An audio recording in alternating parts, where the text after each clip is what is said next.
Hello दोस्तों, स्वागत है फिर से इस न्यू सेशन में। तो आज का न्यू सेशन स्टार्ट करने वाले हैं दोस्तों एक बहुत बेहतरीन टॉपिक के साथ। आज का टॉपिक है दोस्तों मौसम एवं जलवायु, वेदर एंड क्लाइमेट, जो कि हमारा दोस्तों टॉपिक है मोस्ट इम्पोर्टेंटली मौसम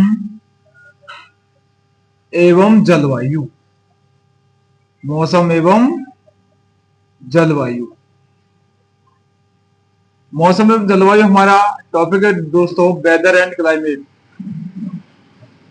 weather weather and climate, weather and climate हमारा दोस्तों टॉपिक है, जो कि बहुत इंपॉर्टेंट टॉपिक है। इसके हम बात करें दोस्तों, मौसम क्या होता है? तो किसी स्थान विशेष की अल्पकालिक घटनाएं, अल्पकालिक घटनाएं तो क्या कहलाती है दोस्तों?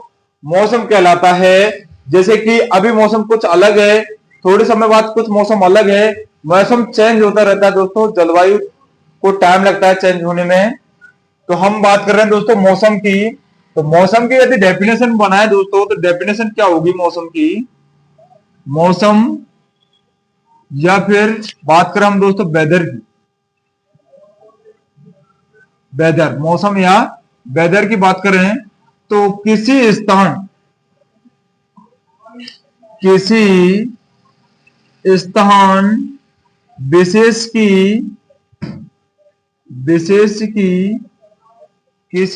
विशेष की अल्पकालिक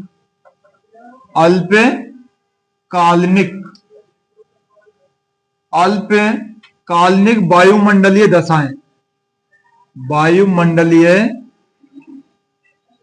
दशाएं, वायुमंडलीय दशाएं। जैसे कि हम बात करें दोस्तों, वायुमंडलीय दशा क्या हो सकती हैं? जैसे कि वर्षा, आर्द्रता, नमी और तापमान, वायु दाब, ये सभी क्या है दोस्तों? वायुमंडलीय दशाएं। तो वायुमंडल दशा के अंतर्गत दोस्तों जैसे कि वर्षा हो गई आपकी, जो कि एक अल्पकालिक दशा है। एक आर्द्रता है गई आपकी, आर्द्रता, वायु दाब या फिर तापमान, ये सभी की सभी यदि अल्पकालिक दशा है दोस्तों। ये जो काल्पनिक दशा पूर्ण रूप से नहीं है दोस्तों। कभी वर्षा आ गई, कभी नहीं आई, आर्द्रता कभी है कभी नहीं है, वायु दाब, ये सभी जो अल्पकालिक दशा है दोस्तों, वो मौसम कहलाती है। किसी स्थान विशेष की अल्पकालिक वायुमंडलीय दशाएं, जो कि वर्षा, आर्द्रता, वायुमंडल या वायु दाब और तापमान है यदि किसी स्थान विशेष की, तो दोस्तों वो कहलाता है मौसम। मौसम कहलाता है, मौसम कहलाता है। यदि हम दोस्तों जलवायु की बात करें तो किसी स्थान विशेष की दीर्घकालीन दशाएं, किसी स्थान विशेष की दीर्घकालीन या लंबे समय तक चलने वाली दशाएं, जैसे कि तापमान जो लंबे समय तक चल रहा है, या वर्षा, आर्द्रता, ये सभी जो दिशा है वो दीर्घकालीन होती है दोस्तों, जो कि जलवायु के अंतर्गत होती है। जलवायु के अंतर्गत या क्लाइमेट के द्वारा, क्लाइमेट के अंतर्गत क्या होता है दोस्तों? किसी स्थान विशेष की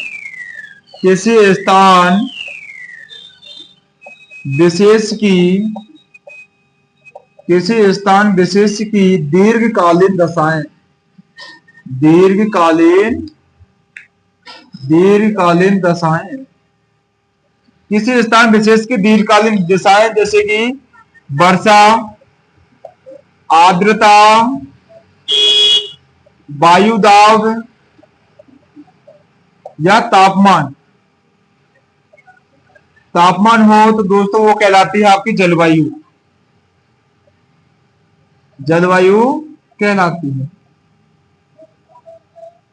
यदि किसी स्थान विशेष पर दोस्तों लंबे समय तक इन मौसमों का चेंजिंग नहीं हो रहा है, जैसे कि आपकी वर्षा है, आपकी आर्द्रता है, आपकी वायु दाब है, तापमान है, निरंतर रूप से और लंबे समय तक ये एक ही स्थान पर दोस्तों उपयुक्त है, या एक लंबे समय पर दोस्तों चलते आ रहे हैं, तो जलवायु कहलाती है। ये लंबे समय तक चलते रहते हैं। यदि हम दोस्तों अल्पकालीन की बात करें तो कम समय में यदि समय चेंज हो रहा है, तुरंत चेंज हो जाता है समय दोस्तों, तो वो हो जाएगा अपना मौसम, मौसम कहलाता है। अगले हम बात करें दोस्तों कि जो हमारा राजस्थान का जो सर्वाधिक गर्म प्रदेश कौन सा है, ठंडा प्रदेश कौन सा है, या फिर हम बात करें दोस्तों जो जलवायु से संबंधित है, जैसे कि हम बात करें WMO, या फिर हम बात करें दोस्तों IAMD। तो WMO की बात करें दोस्तों, WMO। अगला हम नेक्स्ट बात करेंगे दोस्तों, जैसे कि इनके विभिन्न प्रकार के केंद्र हैं या अनुसंधान संस्था है या फिर जो संगठन है उनकी बात करने वाले हैं। तो हम अगले बात करेंगे इनसे संबंधित दोस्तों, जैसे कि अपना है WMO। वेदर मेट्रोलॉजिकल ऑर्गेनाइजेशन की बात करें दोस्तों, विश्व मौसम विज्ञान संगठन की बात करें, विश्व मौसम संगठन, विश्व मौसम संगठन विज्ञान, विश्व मौसम विज्ञान संगठन की बात करें दोस्तों, विज्ञान संगठन की बात करें, विश्व मौसम WMO वेदर मेट्रोलॉजिकल ऑर्गेनाइजेशन की बात करें दोस्तों, तो यह है हमारा जिनेवा स्विट्जरलैंड, जिनेवा स्विट्जरलैंड।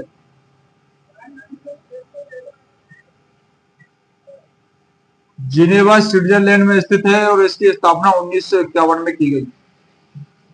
विश्व मौसम विज्ञान जो संगठन है दोस्तों, विश्व मौसम विज्ञान से संबंधित जो संगठन बनाया गया वो बनाया गया दोस्तों जिनेवा स्विट्जरलैंड में, जो कि 1951 में इसकी स्थापना की गई। अगले हम बात करें दोस्तों IAMD। IAMD की बात करें दोस्तों, इंडियन एग्रीकल्चर मेट्रोलॉजिकल डिपार्टमेंट की बात करें दोस्तों कि भारतीय कृषि मौसम विज्ञान संगठन, भारतीय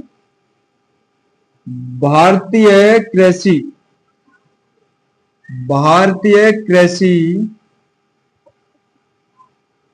विज्ञान, भारतीय कृषि मौसम विज्ञान संगठन की बात करेंगे, मौसम विज्ञान संगठन की बात करें हम,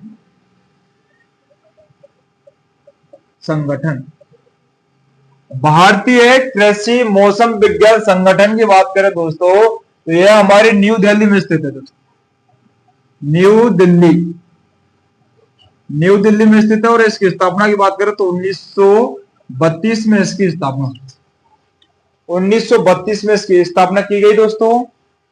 IAMD, यदि आपके क्वेश्चन में डायरेक्ट शॉर्ट फॉर्म पूछ ले दोस्तों IAMD की, तो इंडियन एग्रीकल्चर मेट्रोलॉजिकल डिपार्टमेंट, भारतीय कृषि मौसम विज्ञान संगठन, जो कि न्यू दिल्ली में स्थित है। और इसकी स्थापना की बात करें दोस्तों तो इसकी स्थापना 1932 को की गई।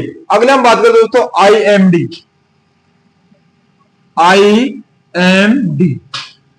इंडियन मेट्रोलॉजिकल डिपार्टमेंट की बात करें दोस्तों, या फिर भारतीय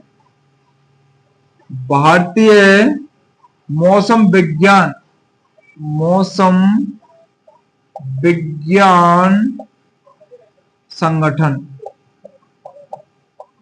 भारतीय मौसम विज्ञान संगठन की बात करें हम दोस्तों, तो यह कहां स्थित है, कलकत्ता में,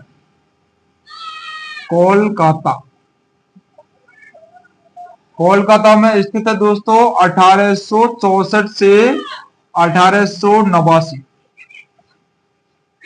IMD की बात करें दोस्तों, इंडियन मेट्रोलॉजिकल डिपार्टमेंट की बात करें या भारतीय मौसम विज्ञान संगठन की बात करें हम लोग, तो कोलकाता में स्थित है दोस्तों, जो कि कब था, 1864 से 1889 के मध्य में यह कोलकाता में स्थित था। इंडियन मौसम विज्ञान संगठन है वो कोलकाता में स्थित था 1864 से 1889 में, लेकिन इसको चेंज कर दिया गया है दोस्तों। अभी यदि वर्तमान की बात करें हम, तो वर्तमान में यह न्यू दिल्ली में स्थित है, न्यू दिल्ली या नई दिल्ली में स्थित है। वर्तमान की बात करें तो यदि आपको क्वेश्चन आ जाए कि IMD कहां स्थित था, तो आपको करना है कोलकाता। 1864 से 1889 के मध्य में यह कोलकाता में स्थित था। यदि अगली बात करें हम दोस्तों कि वर्तमान में भारतीय मौसम विज्ञान संगठन कहाँ स्थित है, तो वो है स्थित है नई दिल्ली या न्यू दिल्ली में स्थित है। अगले हम बात करें दोस्तों कि AICRP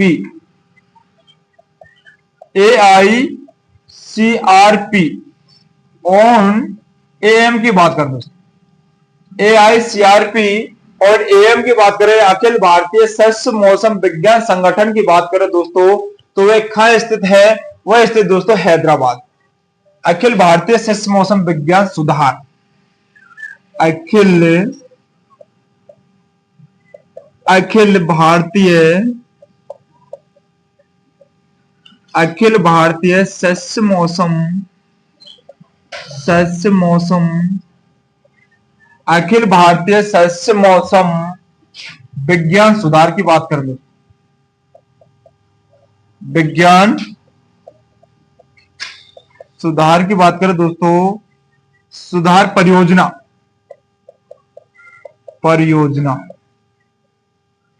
AICPR अखिल भारतीय शस्य मौसम विज्ञान सुधार परियोजना, जो कि हैदराबाद में स्थित दोस्तों,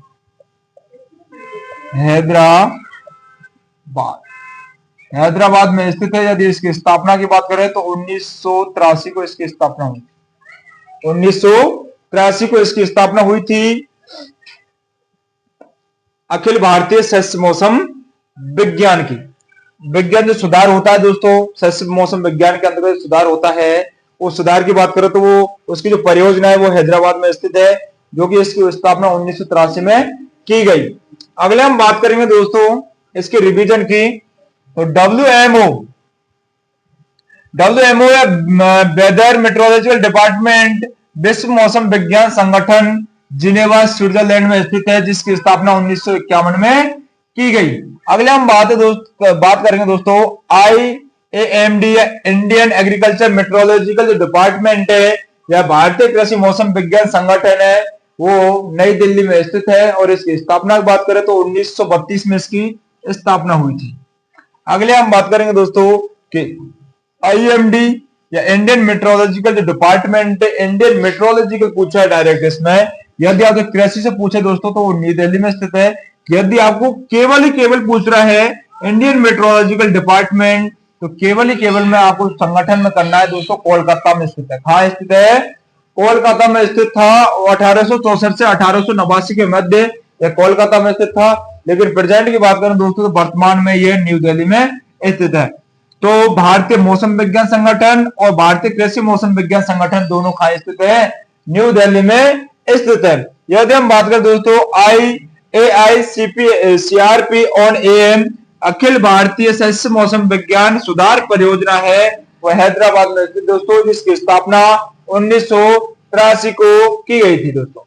अगले हम बात करेंगे दोस्तों, अगले हम बात करने वाले हैं कि राजस्थान का सबसे गर्म प्रदेश कौन सा है। राजस्थान में सर्वाधिक जो वर्षा होती है वो किस क्षेत्र के अंतर्गत की जाती है या किस क्षेत्र के अंतर्गत होती है, या सबसे कम जो वर्षा होती है वो राजस्थान के किस जिले के अंतर्गत होती है, या सबसे ज्यादा जो वर्षा होती है वो भारत के किस राज्य के अंतर्गत होती है, उनकी बात करने वाले हैं। तो हमारा जो अगला पॉइंट है दोस्तों वह है कि किस क्षेत्र के अंतर्गत सर्वाधिक वर्षा होती है। तो राजस्थान की बात करें दोस्तों तो राजस्थान का सर्वाधिक वर्षा प्राप्त करने वाला राज्य, प्राप्त करने वाला जिला राजस्थान का सर्वाधिक वर्षा प्राप्त करने वाला जिला कौन सा है दोस्तों, तो वह जिला है झालावाड़। झालावाड़ के अंतर्गत सर्वाधिक वर्षा होती है, झालावाड़ के अंतर्गत सर्वाधिक वर्षा होती है, जो कि राजस्थान का सर्वाधिक वर्षा प्राप्त करने वाला जिला है दोस्तों झालावाड़ दोस्तों राजस्थान के जो अपना साउथ राजस्थान पड़ता है दोस्तों, जैसे कि हम कोटा की बात करें, कोटा, बूंदी, झालावाड़, उस एरिया की बात करें तो राजस्थान का सर्वाधिक वर्षा प्राप्त करने वाला जिला कौन सा होगा, झालावाड़ होगा दोस्तों। अगला हमारा जो पॉइंट है दोस्तों वह है कि राजस्थान का सर्वाधिक या फिर सबसे कम राजस्थान का सबसे कम वर्षा प्राप्त करने वाला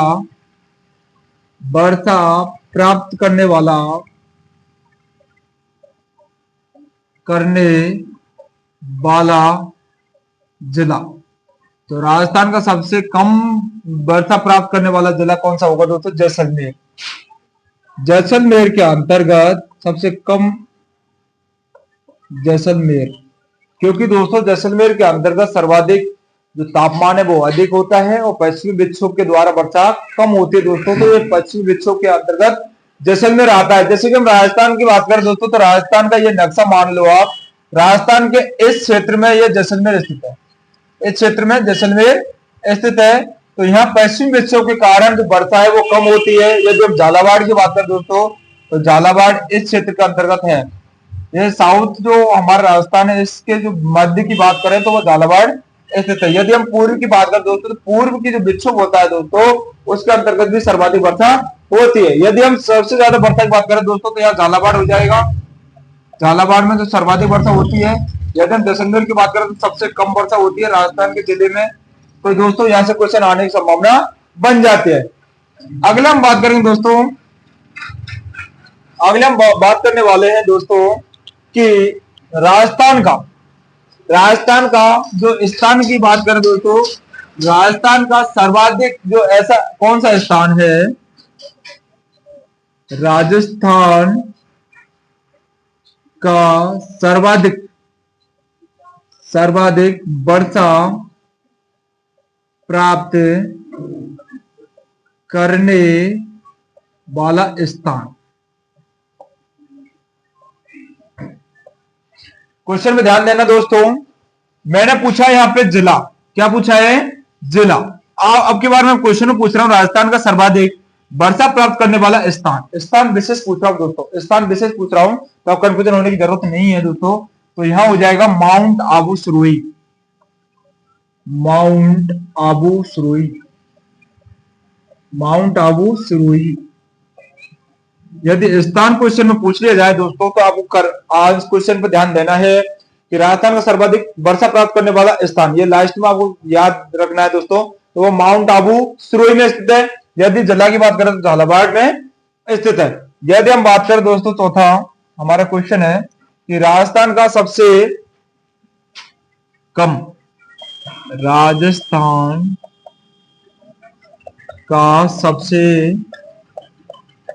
सबसे कम वर्षा प्राप्त करने वाला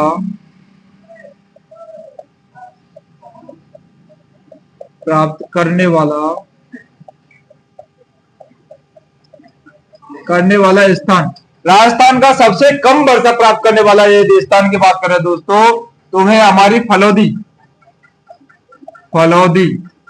फलौदी खास से दोस्तों, जोधपुर राजस्थान, जो कि सबसे गर्म स्थान है दोस्तों। राजस्थान का सबसे गर्म स्थान,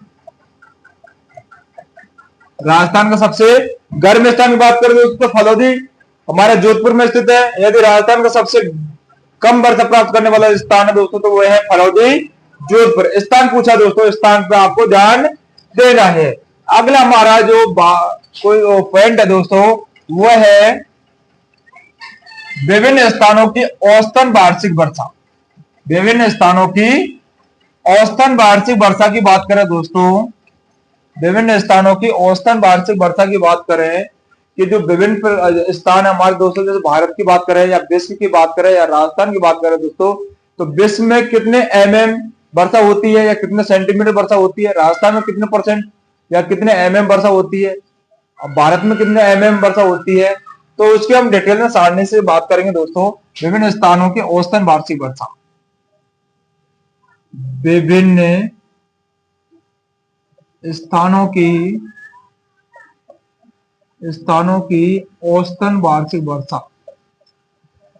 औसतन वार्षिक वर्षा,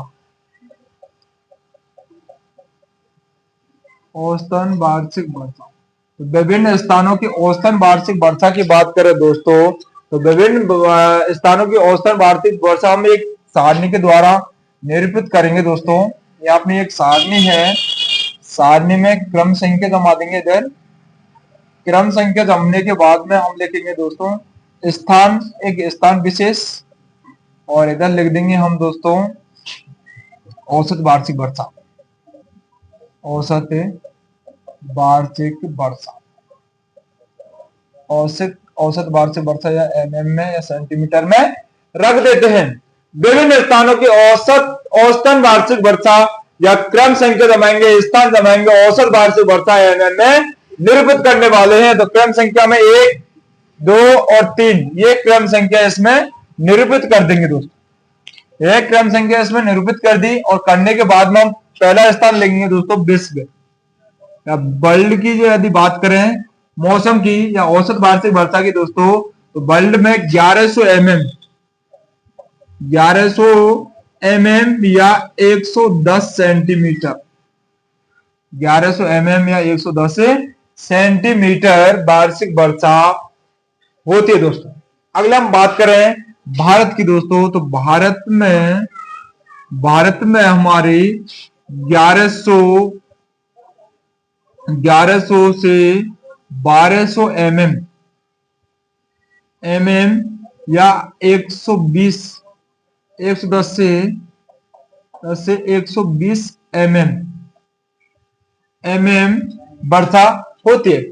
अगले हम बात करें दोस्तों राजस्थान, तो राजस्थान की हमारी जो औसतन वार्षिक वर्षा है दोस्तों वो है कम है 575 के लगभग, 575 mm, या फिर बात करें हम दोस्तों 57 से 58 सेंटीमीटर, 57 से 58 सेंटीमीटर राजस्थान का अंतर्गत वर्षा होती है। अगला मेरी इसकी रिवीजन की बात करें दोस्तों, विभिन्न स्थानों की जो औसतन वार्षिक वर्षा है, औसतन वार्षिक वर्षा क्यों मापी जाती है दोस्तों, क्योंकि विभिन्न प्रकार की जो क्रॉप उगाने के लिए हम औसतन वार्षिक वर्षा को ध्यान में रखते हुए उगाते हैं दोस्तों। जैसे कि मान के चलो हमारा राजस्थान, तो राजस्थान के अंतर्गत 75% ड्राई फार्मिंग की जाती है दोस्तों, शुष्क खेती की जाती है, क्योंकि वर्षा की जो मात्रा है वो देख लो आप दोस्तों, सबसे कम वर्षा की जो औसतन मात्रा है वो है।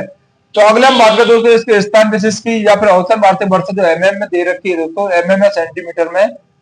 तो इधर विश्व की बात करें दोस्तों, तो विश्व में 1100 mm या 110 सेंटीमीटर वार्षिक वर्षा औसतन है दोस्तों।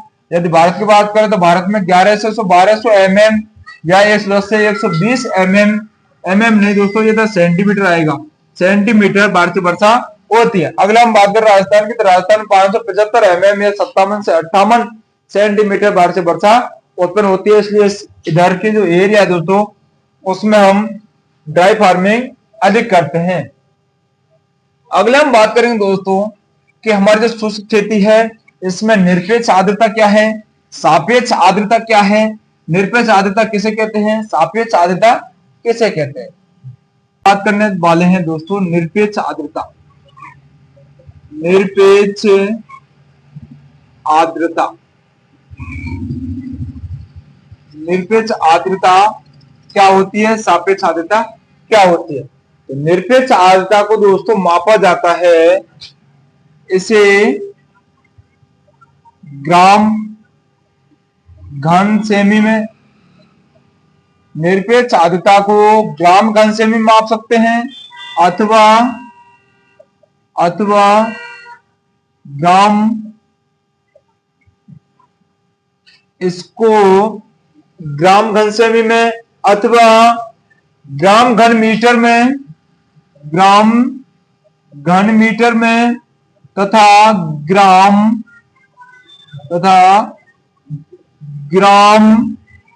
फीट में माप सकते हैं, ऐसी आर्द्रता जिसको ग्राम घन सेमी में, ग्राम मीटर में या ग्राम घन मीटर में या ग्राम फीट में मापा जाता है उसे निरपेक्ष आर्द्रता कहते हैं, उसे निरपेक्ष आर्द्रता कहते हैं। निरपेक्ष आर्द्रता कहते हैं जिसको ग्राम घन सेमी में अथवा ग्राम घन मीटर में तथा ग्राम फीट में मापा जाता है, उसे निरपेक्ष आर्द्रता कहते हैं। अगले हम बात करेंगे दोस्तों सापेक्ष आर्द्रता।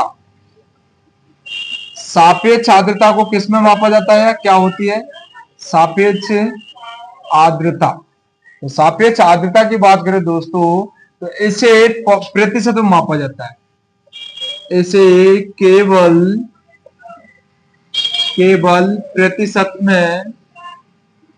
प्रतिशत में मापते हैं, या ऐसी आर्द्रता जिसको केवल प्रतिशत में मापा जाता है उसे सापेक्ष आर्द्रता कहते हैं।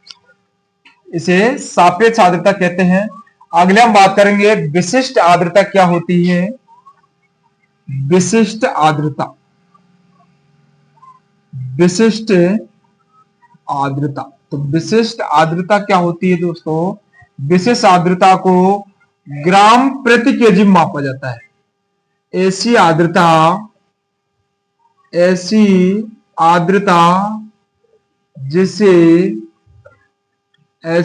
जिसे ग्राम प्रति केजी में मापा जाता है उसे विशिष्ट आर्द्रता कहते हैं। अगले हम बात करें दोस्तों कि यहां से जो क्वेश्चन आने का जो टिप्स है वो कैसे होगा, कैसे क्वेश्चन आएगा कि किस आर्द्रता के द्वारा ग्राम प्रति केजी में मापा जाता है, किस आर्द्रता के द्वारा ग्राम प्रति केजी में मापते हैं, किस आर्द्रता को ग्राम प्रति केजी में मापते था। करेक्ट आंसर करना विशिष्ट आर्द्रता।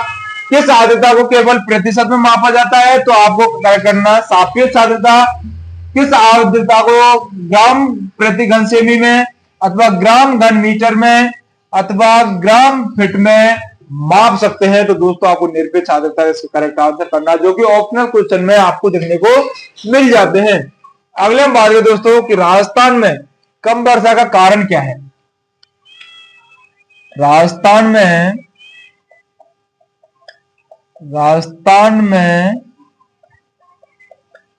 कम वर्षा का कारण,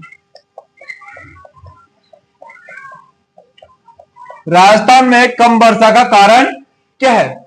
आपने देखा होगा कि राजस्थान की जो वर्षा है वो अनुपात है 575 mm, या फिर हम बात करें दोस्तों तो राजस्थान की 57 से 58 सेंटीमीटर केवल क्या है वर्षा है। यहाँ पर ड्राई फार्मिंग की जा रही है, क्यों, क्या कारण है उसका कि राजस्थान में कम वर्षा का कारण है, क्या कारण है दोस्तों, तो अरावली पर्वतमाला होती है दोस्तों, अरावली पर्वतमाला, अरावली पर्वतमाला, अरावली पर्वतमाला का मानसूनी हवाएं, का मानसूनी हवाएं में समांतर होना,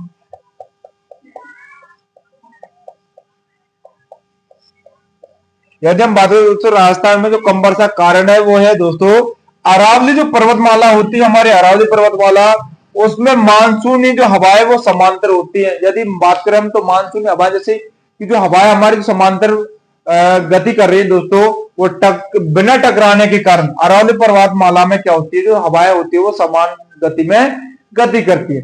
यदि किसी अरावली पर्वतमाला के द्वारा हवा का टकराव होता है दोस्तों तो वहीं वर्षा होने की संभावना बनती है। लेकिन हमारे राजस्थान में क्या होता है कि अरावली जो पर्वतमाला है उसमें समान रूप से मानसूनी जो हवाएं आती हैं वो समांतर होती हैं, समांतर गति करती हैं, इसलिए राजस्थान में कम वर्षा का कारण है।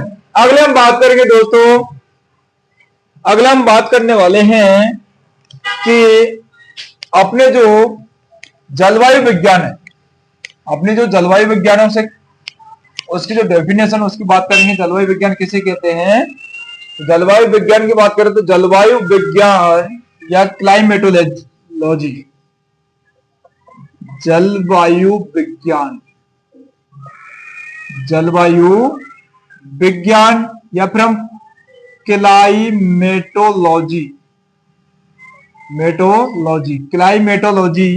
इसके अंतर्गत दोस्तों जलवायु से संबंधित विभिन्न प्रकार के तापमान, दीर्घकालीन जलवायु आदि का विशेष रूप से अध्ययन किया जाता है दोस्तों, तो उसे जलवायु विज्ञान कहा जाता है। अगले हम डेफिनेशन की बात करें दोस्तों तो किसी क्षेत्र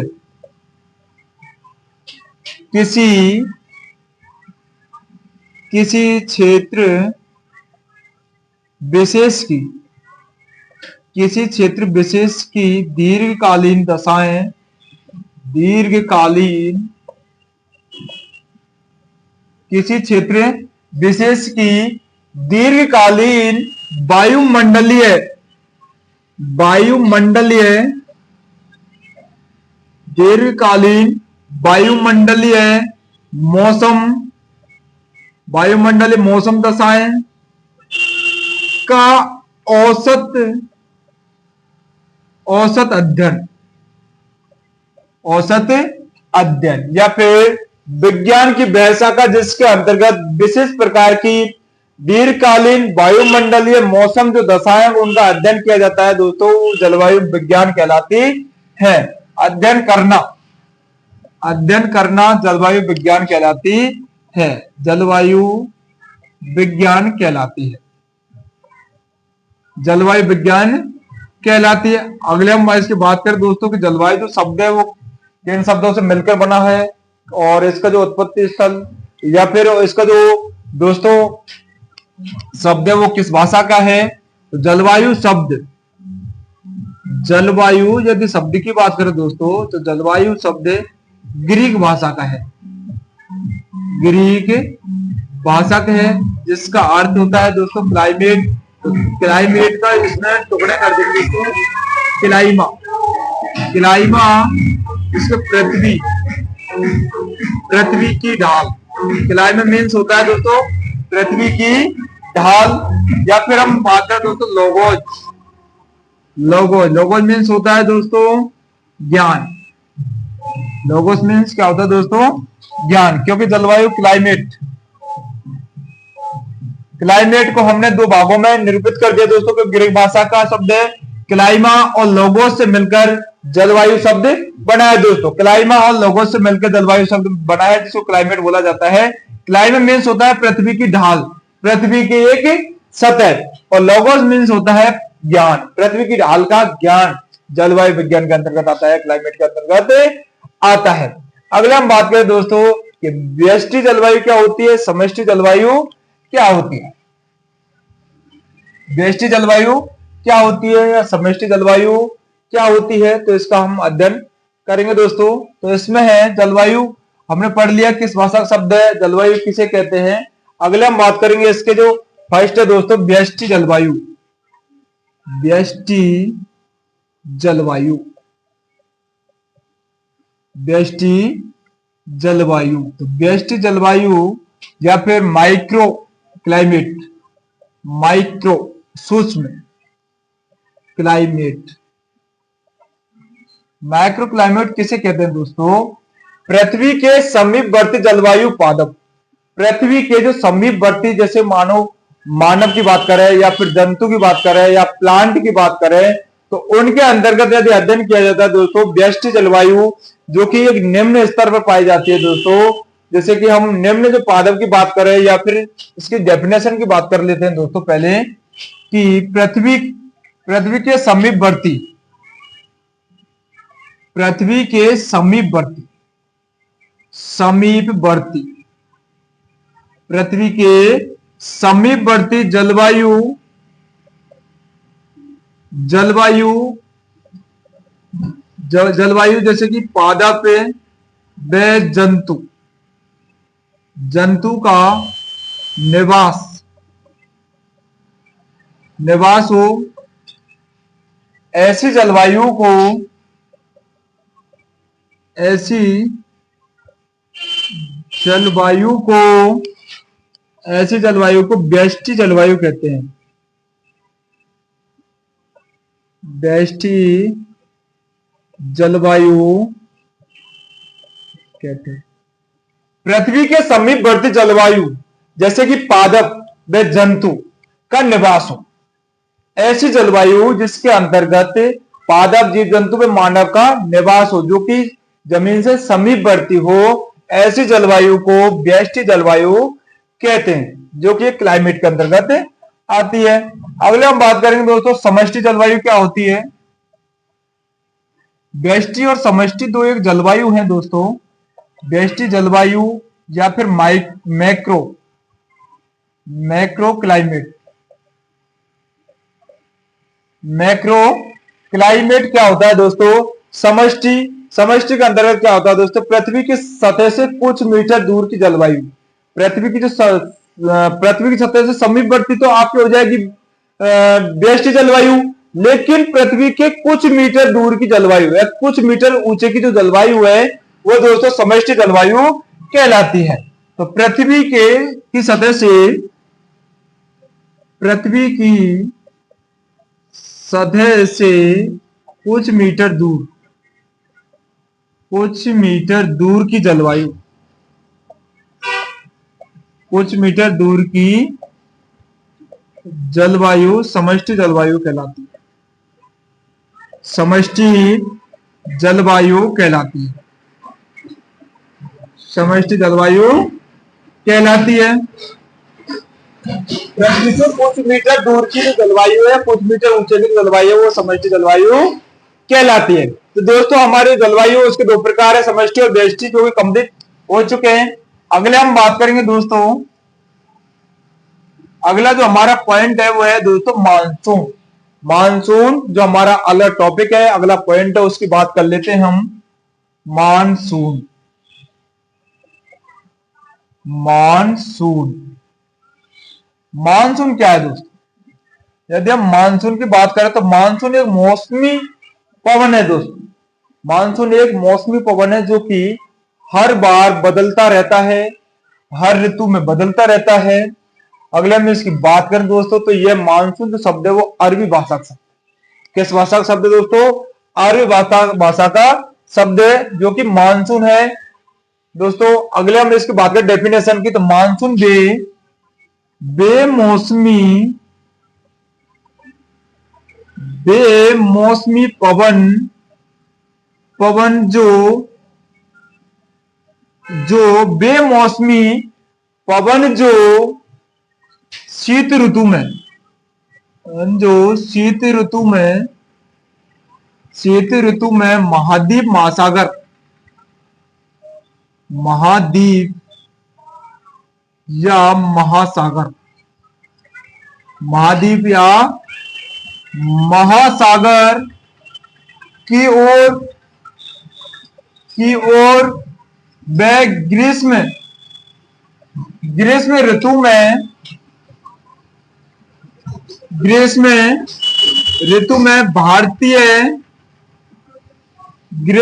में भारतीय उपमहाद्वीप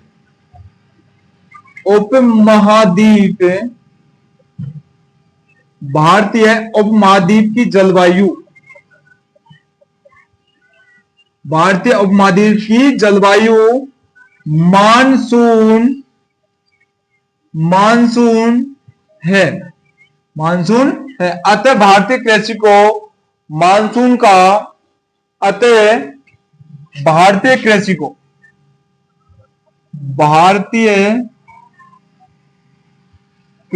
को मानसून का जुआ कहा जाता है। मानसून का जुआ कहा जाता है। जुआ कहा जाता है। भारतीय जो कृषि है उसको मानसून का जुआ कहा जाता है, क्योंकि दोस्तों जुआ का मीन्स होता है कि ये जो भारतीय जो मौसम है दोस्तों, मानसून है दोस्तों, वो हमेशा परिवर्तित रहता है, इसलिए इसे भारतीय कृषि को मानसून का जुआ भी कहा जाता है।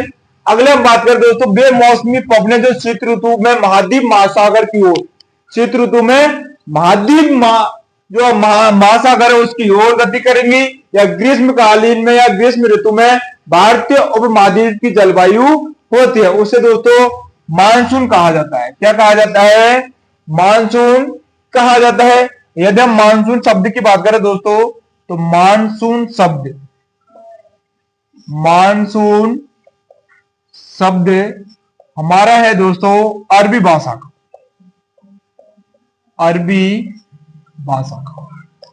मानसून शब्द किस भाषा का दोस्तों? अरबी भाषा का। जो कई बार क्वेश्चन पूछा जाता है दोस्तों कि मानसून शब्द किस भाषा का शब्द है, तो हमको करना है दोस्तों करेक्ट अरबी भाषा का। अगले हम बात करें दोस्तों मानसून के प्रकार। मानसून के प्रकार, मानसून के प्रकार, टाइप्स ऑफ मानसून। तो टाइप्स ऑफ मानसून की बात करें दोस्तों, तो टाइप्स और मानसून दोस्तों दो प्रकार से हैं। भारत में जो मानसून की बात करें तो मानसून को दो भागों में विभाजित किया गया है। पहला है दोस्तों दक्षिणी पश्चिमी मानसून। दक्षिणी पश्चिमी मानसून, दक्षिणी पश्चिमी मानसून। अगले हम बात करें दोस्तों तो उत्तरी पूर्वी मानसून। उत्तरी पूर्वी मानसून। मानसून को दो भागों में निरूपित किया गया है दोस्तों, दक्षिणी पश्चिमी मानसून, उत्तरी पूर्वी मानसून। यदि दक्षिणी पश्चिमी की बात करें दोस्तों, राजस्थान की बात करें तो दक्षिणी पश्चिमी की यदि बात करें तो यह बांसवाड़ा साइड से और हमारा जैसलमेर साइड की जो दिशा है उसमें दक्षिण पश्चिम मानसून बनने की संभावना होती है। यदि हम राजस्थान के ये नक्शा है दोस्तों, इस नक्शे में हम बात करेंगे दोस्तों दक्षिणी, तो दक्षिणी भूभाग ये हो गया। दक्षिणी से पश्चिमी जाना है दोस्तों, तो पश्चिमी भाग ये हो गया। दक्षिणी में हम बांसवाड़ा की बात करें दोस्तों, और इसमें बात करेंगे हम जैसलमेर की, जैसलमेर की। अगले हम इधर मानसून बनेगा दोस्तों दक्षिणी पश्चिमी मानसून।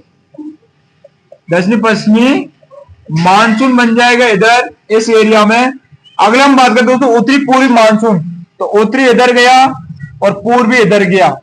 उत्तरी पूर्वी मानसून की बात करें दोस्तों, तो उत्तरी पूर्वी मानसून राजस्थान के किस किस जिले में बनता है दोस्तों, तो यह राजस्थान के श्री गंगानगर, श्री गंगानगर से पूर्वी की बात करें तो धौलपुर, धौलपुर या करौली, धौलपुर करौली भरतपुर, भरतपुर की साइड हमारा पूर्वी उत्तरी जो मानसून है वो बनता है दोस्तों, और उसकी संभावना बनती है। तो दोस्तों मानसून के प्रकार हो गए हैं।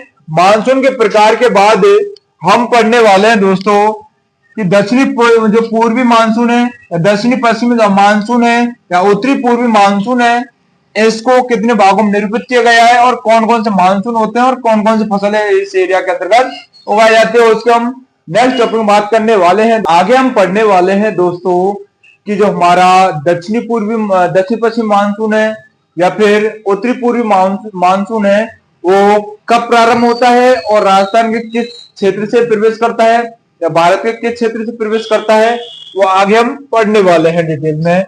तो हमारा फर्स्ट है दोस्तों दक्षिणी, हमारा फर्स्ट है दोस्तों दक्षिणी, दक्षिणी पश्चिमी, दक्षिणी पश्चिमी मानसून। दक्षिणी पश्चिमी मानसून की बात करें हम यदि दोस्तों, तो यह मानसून, यह मानसून, यह मानसून भारत में 80% वर्षा, 80% वर्षा इसी मानसून से होती है। यह भारत में 80% वर्षा करता है। यह मानसून भारत में 80%, यह मानसून भारत में 80% वर्षा करता है, अतः इसे वर्षाकालीन मानसून भी कहते हैं। इसलिए इसे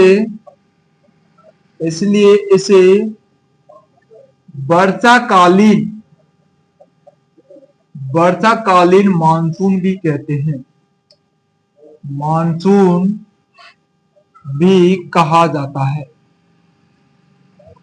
कहा जाता है।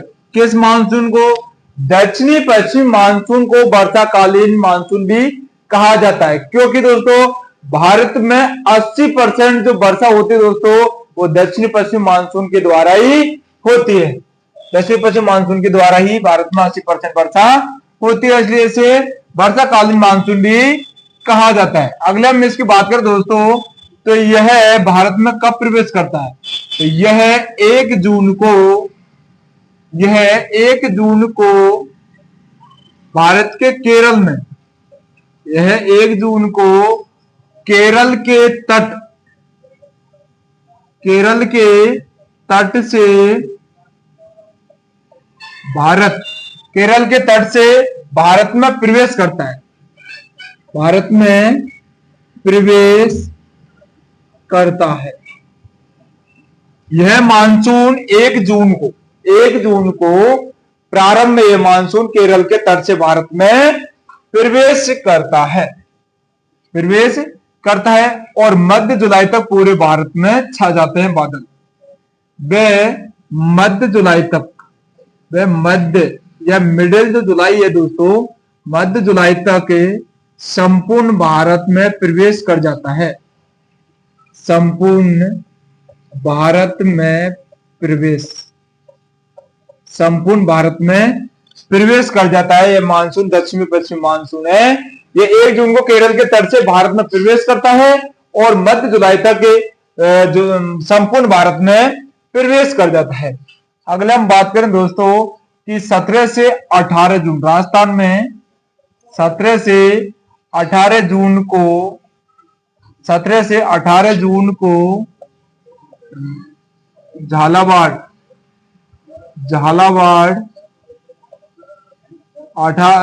17 से 18 जून को झालावाड़,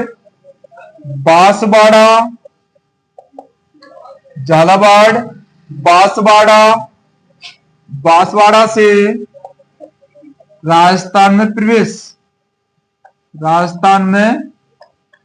करता है दोस्तों। यदि हम राजस्थान की बात करें विशेष रूप से, तो 17 से 18 जून को ये झालावाड़ और बांसवाड़ा से दक्षिणी मानसून पूरे राजस्थान में प्रवेश कर जाता है। यदि हम भारत में बात करें दोस्तों, तो भारत में दक्षिण पश्चिम मानसून की जो दोस्तों फैलाव है वो जो समाप्त है दोस्तों, फैला तो इसका जो मानसून का जो गति है दोस्तों, वो 1 जून को केरल के तट से पूरे भारत में प्रवेश कर जाता है। यदि इसकी समाप्ति की बात करें दोस्तों, तो भारत में दक्षिणी पश्चिमी मानसून,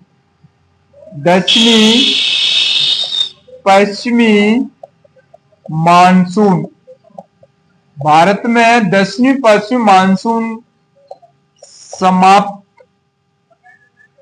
पश्चिमी मानसून भारत में दक्षिणी पश्चिमी मानसून 30 सितंबर को समाप्त हो जाता है,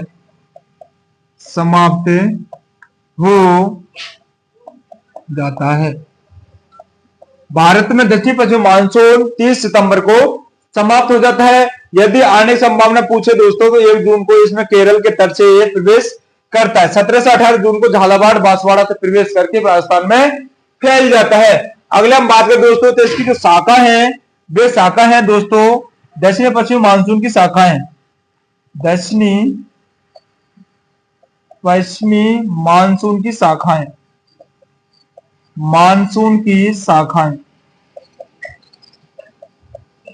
दक्षिणी पश्चिमी मानसून की शाखा। यदि ब्रांच की बात करें दोस्तों, तो इसकी 2 ब्रांच है।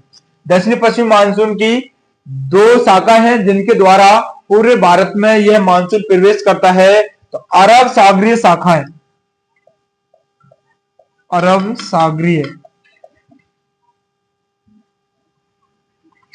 सागरीय मानसून,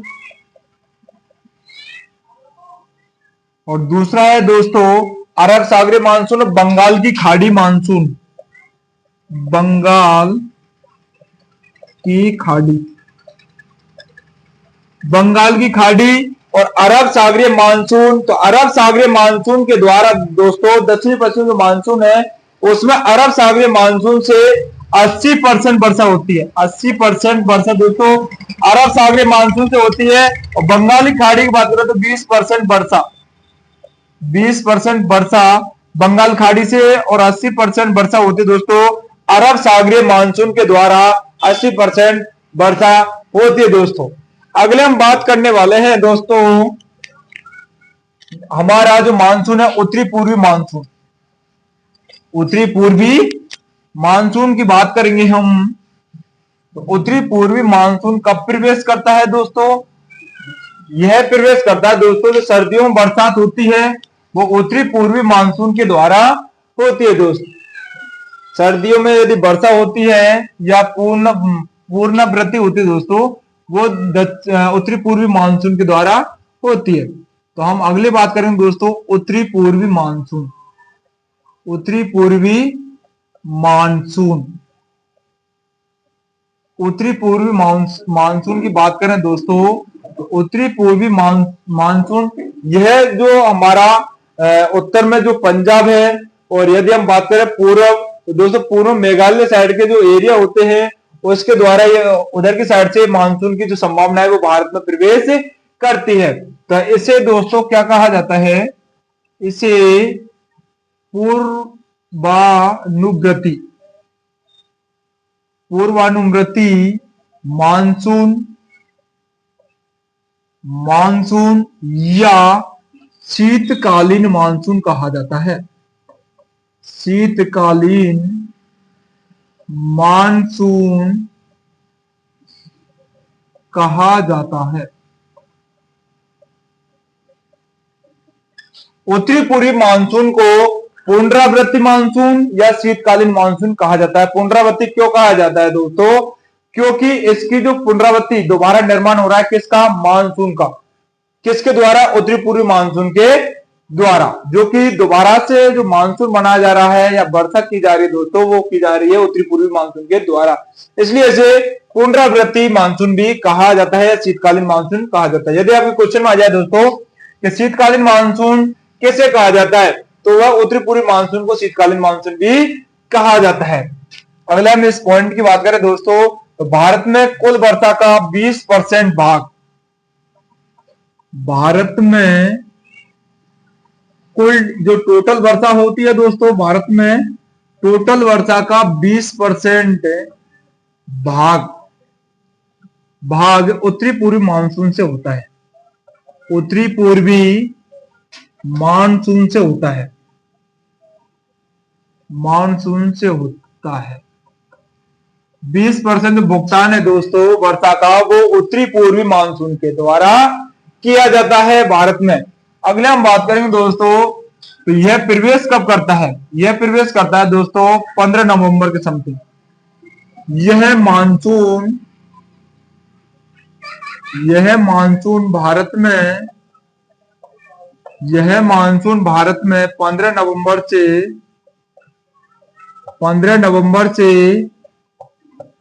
शुरू होकर यह मानसून 15 नवंबर से शुरू होकर दिसंबर के अंत तक, दिसंबर के अंत तक यह मानसून 15 नवंबर से तो प्रारंभ होगा और दिसंबर के अंत तक चलता है। दिसंबर के अंत तक यह मानसून भारत में बना रहता है दोस्तों।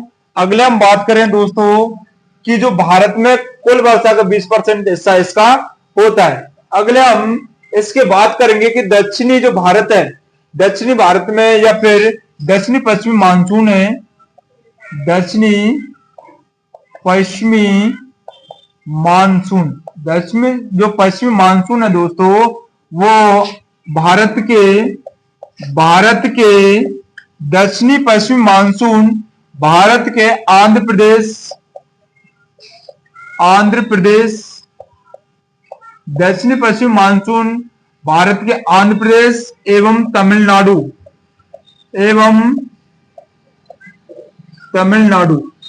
दक्षिण पश्चिम मानसून भारत के आंध्र प्रदेश व तमिलनाडु से प्रवेश करता है। वह सर्दियों में जो दक्षिण पश्चिम मानसून है दोस्तों, वो भारत के आंध्र प्रदेश एवं तमिलनाडु से प्रवेश करता है, जो कि हमारा दक्षिणी भारत है दोस्तों। दक्षिण पश्चिमी जो मानसून है वो हमारे जो आंध्र प्रदेश है, तमिलनाडु है, जो दक्षिणी जो साउथ हमारा भारत है उससे प्रवेश करेगा और संपूर्ण भारत में छा जाता है। कब दोस्तों, यह छाता है दोस्तों लगभग शीतकालीन के समय में 15 नवंबर से शुरू होकर दिसंबर के अंत तक ये पूरे भारत में प्रवेश कर जाता है। अगले हम बात करेंगे दोस्तों इससे संबंधित जो एक मोस्ट इंपोर्टेंट क्वेश्चन है उसकी हम बात करने वाले हैं दोस्तों कि शीत ऋतु में होने वाली वर्षा को क्या कहा जाता है और ग्रीष्म ऋतु में होने वाली वर्षा को क्या कहा जाता है दोस्तों।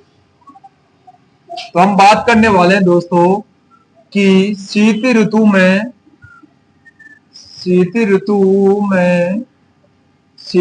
में होने वाली वर्षा को मावट कहा जाता है दोस्तों। मावट कहा जाता है। शीत ऋतु में होने वाली वर्षा को मावट कहा जाता है दोस्तों। तो कई बार क्वेश्चन में पूछ लिया जाता है दोस्तों। अगले हम बात करेंगे दोस्तों इनकी लहरों की। तो शीत ऋतु में चलने वाली हवा को शीत ऋतु में चलने वाली हवा को लहर कहते हैं दोस्तों। शीत लहर कहा जाता है। शीत लहर कहा जाता है। शीत ऋतु में चलने वाली जो हवा होती है दोस्तों, ठंडी हवाएं होती हैं, उस हवा के द्वारा दोस्तों शीत लहर कहा जाता है उसको। उस हवा के द्वारा फसलों को विभिन्न प्रकार नुकसान पहुंचता है दोस्तों। क्योंकि जो ठंडे हमारे सिंचाई देते हैं किसान, सिंचाई देने के बाद में उसमें क्या होती है, हवा चल जाती है और जो हमारी फसल है वो गिर जाती है और गिरने के बाद में नष्ट होने की संभावना सबसे ज्यादा होती है और उसका उत्पादन गिर जाता है दोस्तों। अगले हम बात करेंगे दोस्तों कि ग्रीष्म ऋतु में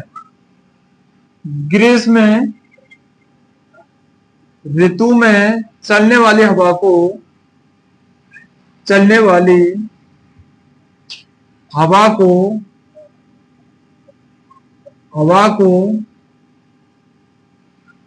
ग्रीष्म ऋतु में चलने वाली हवा को लू कहा जाता है। लू कहा जाता है जो कि ग्रीष्म ऋतु में चलने वाली हवा होती है दोस्तों। तो आज का जो दोस्तों टॉपिक है इंपोर्टेंट वो हमने कर लिया दोस्तों। अगला हम सेशन में स्टार्ट करेंगे दोस्तों जलवायु से संबंधित जो हमारे मोस्ट इंपोर्टेंट जो टॉपिक है दोस्तों, इनसे संबंधित वो टॉपिक हम स्टार्ट करने वाले हैं दोस्तों। आज की हम क्लास और आज का जो सेशन है यहीं पे कंप्लीट करते हैं दोस्तों। वीडियो अच्छी लगे तो लाइक करें, कमेंट करें, शेयर करें तथा मिलते हैं दोस्तों अगले न्यू सेशन में बहुत बेहतरीन टॉपिक के साथ। तो तब तक थैंक यू दोस्तों।